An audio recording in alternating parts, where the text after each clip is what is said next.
Salam, selamat pagi Bapak Ibu, Saudara-saudari kasih Tuhan Yesus.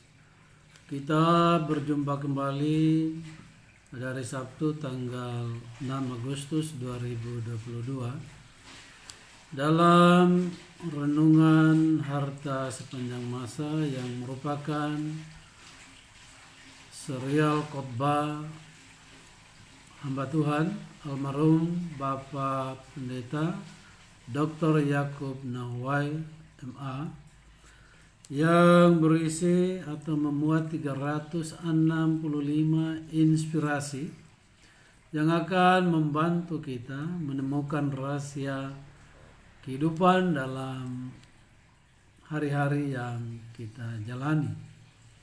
Untuk itu mari kita berdoa.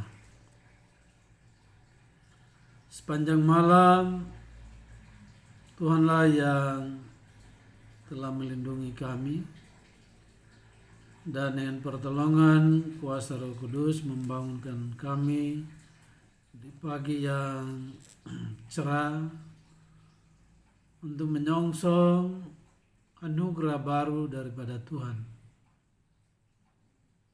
Roh Kudus pula yang mengurapi kami, mengurapi tempat dimanapun kami berada, di mana Tuhan membawa kami ke hadirat-Mu,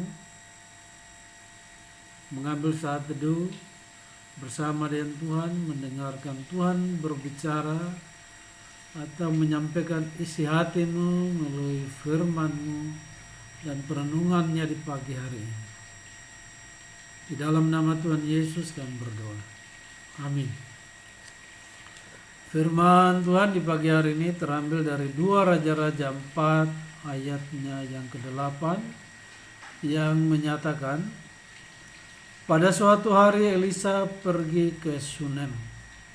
Di sana tinggal seorang perempuan kaya yang mengundang dia makan.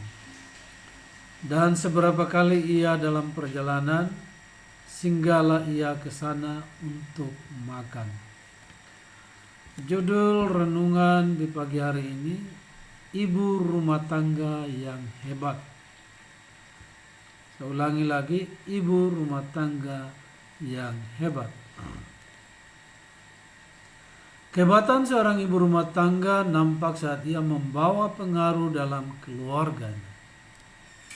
Bagi suami dan anak-anaknya, kita sedang hidup dalam suatu tatanan masyarakat di mana seorang ibu rumah tangga lebih senang bermain golf, senam, atau mengikuti salah satu cabang olahraga daripada berdoa bersama anak-anaknya sebelum mereka berangkat ke sekolah. Dan mungkin banyak lagi kehidupan ibu-ibu rumah tangga sekarang. Ada lagi ibu rumah tangga yang lebih senang menghadiri pesta daripada merawat anak di rumah. Inilah yang dilakukan ibu-ibu sosialita. Kalimat Raja Salomo dalam Amsal 31 sedang digenapi, bahwa mendapatkan istri atau ibu rumah tangga yang bijak adalah sesuatu yang lebih berharga daripada permata. Amsal 31 ayat 10. Perhatikan untuk ibu-ibu khususnya. Kisah wanita Sunem dalam 2 Raja-Raja 4 adalah contoh ibu rumah tangga yang hebat, yang dapat menjadi contoh bagi ibu rumah tangga sekarang. Ada 3 kehebatan wanita Sunem yang perlu dijadikan teladan oleh ibu-ibu zaman sekarang. 1. Ia memusatkan perhatian pada hal yang menjadi prioritas. Sekali lagi, ia memusatkan perhatian pada hal-hal yang menjadi prioritas. Apa yang menjadi prioritas kita dalam menentukan kualitas hidup kita? Matius 6 ayat 21. Itulah yang terjadi pada perempuan Sunem. Ia mengutamakan hal-hal rohani daripada yang lainnya. itu ditandai dengan sikapnya terhadap Elisa. Berkatalah perempuan itu kepada suaminya, sesungguhnya aku sudah tahu bahwa orang yang selalu datang kepada kita itu adalah abdi Allah yang kudus. 2 Raja-Raja 4 ayat 9. Ia juga melibatkan diri dalam memperhatikan keperluan orang lain dan jalan menyiapkan ruangan bagi Elisa. 2 Raja-Raja 4 ayat 10. Bukan itu saja, tapi ia merasa puas dengan keadaan dirinya, walaupun mandul dan suaminya sudah tua. 2 Raja-Raja 4 ayat 14. Rasul Paulus menyatakan bahwa rasa cukup dan puas dengan keadaan diri dan apa yang ada memberi keuntungan besar dalam kehidupan rohani seseorang. 1 Timotius 6 ayat 6. Rahasia yang dilupakan banyak orang. Yang kedua, ia memusatkan perhatian pada kebahagiaan keluarganya.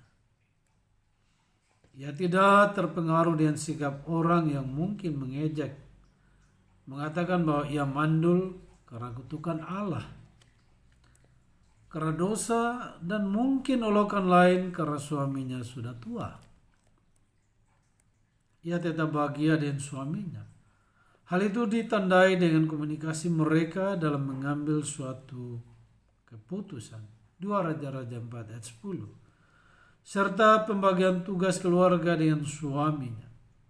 Suaminya di ladang, sedangkan ia mengurus keluarga serta masalah anak. 2 Raja-Raja 4 ayat 19.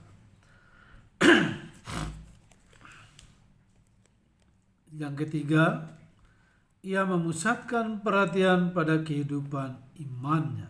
Nah, inilah yang terpenting. Iman wanita Sunem begitu luar biasa. Inilah yang membuatnya hebat. Saat anaknya didapatkannya secara mujizat meninggal, ia tidak panik, putus asa atau menyalahkan apapun dan siapapun.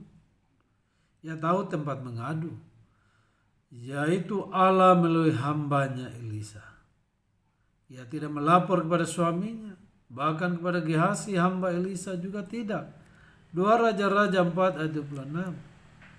Nah, kalau kita tahu tempat kita mengadu yaitu Tuhan, bukan orang lain, bukan kuasa lain. Iman memberi ketabahan di tengah-tengah angin ribut. Iman mempercayai kebenaran bahwa segala perkara bekerja demi kebaikan orang percaya. Roma 8 ayat 28. Apakah kehebatan Anda ditandai hal-hal duniawi atau karena sifat dan karakter Anda? Memprioritaskan sesuatu, mengutamakan kebahagiaan keluarga, dan apakah iman Anda tahan uji? Jika demikian, Anda orang hebat. Jadi sekali lagi saya ulangi pertanyaan ini untuk kita semua. Apakah kehebatan Anda ditandai hal-hal duniawi atau karena sifat dan karakter Anda? Memprioritaskan sesuatu, mengutamakan kebahagiaan keluarga, dan apakah iman Anda tahan uji? Jika demikian, Anda orang yang hebat. Mari kita berdoa.